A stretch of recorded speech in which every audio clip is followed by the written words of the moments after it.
Custo de vida, emprego e desemprego, cesta básica, tarifas públicas, salário mínimo.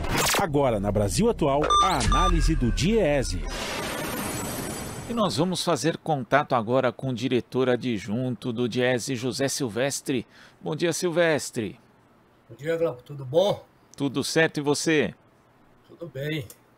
Silvestre, o pagamento do 13º salário, cuja primeira parcela sai ainda nesse mês, pode colocar 249 bilhões e 800 milhões de reais na economia brasileira, segundo estimativa divulgada pelo DIEESE. E esse valor corresponde a quase 2,6% do PIB. Que tipo de impacto que isso pode ter na nossa economia quase estagnada, Silvestre?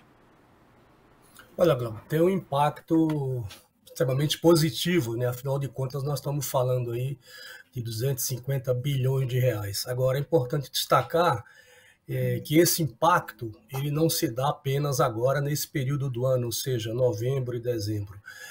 Esses recursos eles vão entrando ao longo do ano, entraram ao longo do ano de 2022, mas com certeza a maior parte desse recurso entra agora em novembro e dezembro.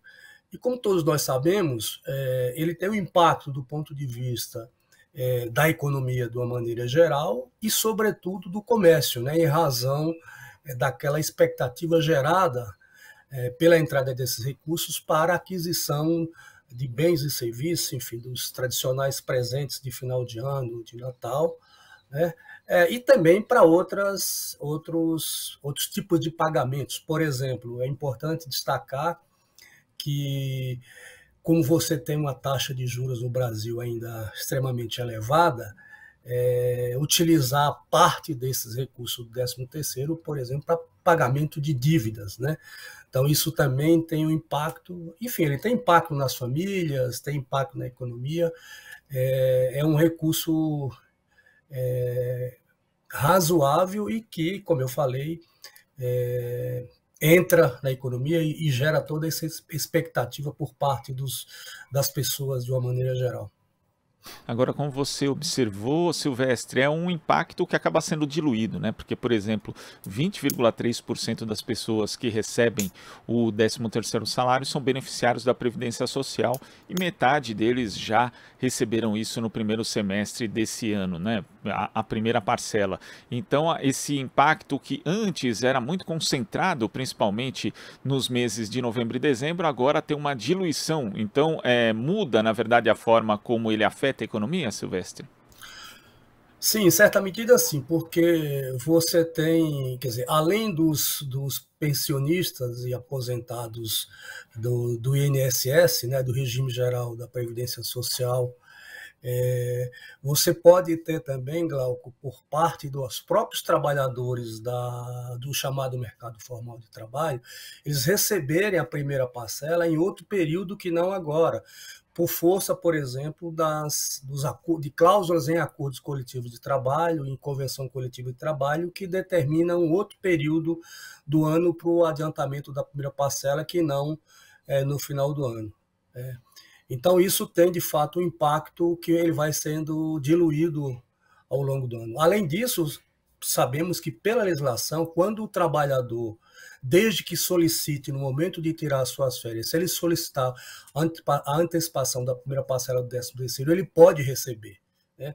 Então, é isso, tem uma diluição ao longo do ano, mas, com certeza, a maior parte do recurso entra no final do ano.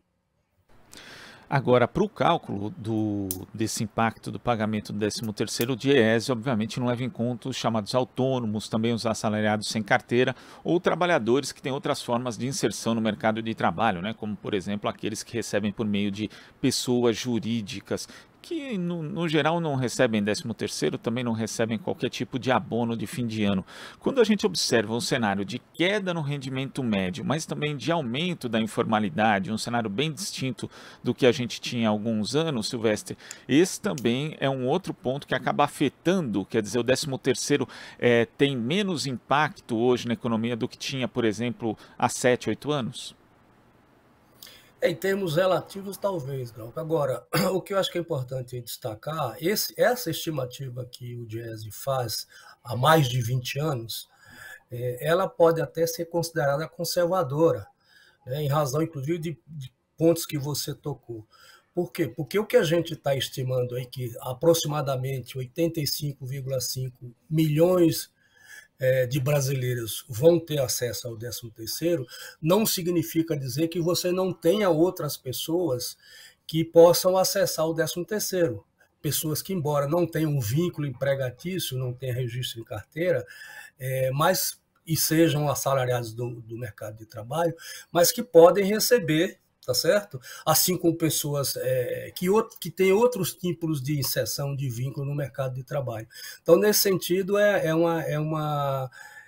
pode ser considerada uma estimativa conservadora, né? Mas, com certeza, essas pessoas recebem. Então, esses 250 bilhões de reais serão distribuídos para essas 85,5 milhões de pessoas, divididos entre o mercado formal de trabalho, inclusive os empregados domésticos, que representam, aí, em termos do montante, aproximadamente 67% do recurso, e o restante vai para os pensionistas, né, do regime geral da Previdência Social e também dos pensionistas, enfim, aposentados, inativos, dos chamados regimes próprios, seja da União, dos estados e daqueles municípios que têm regime próprio de previdência social.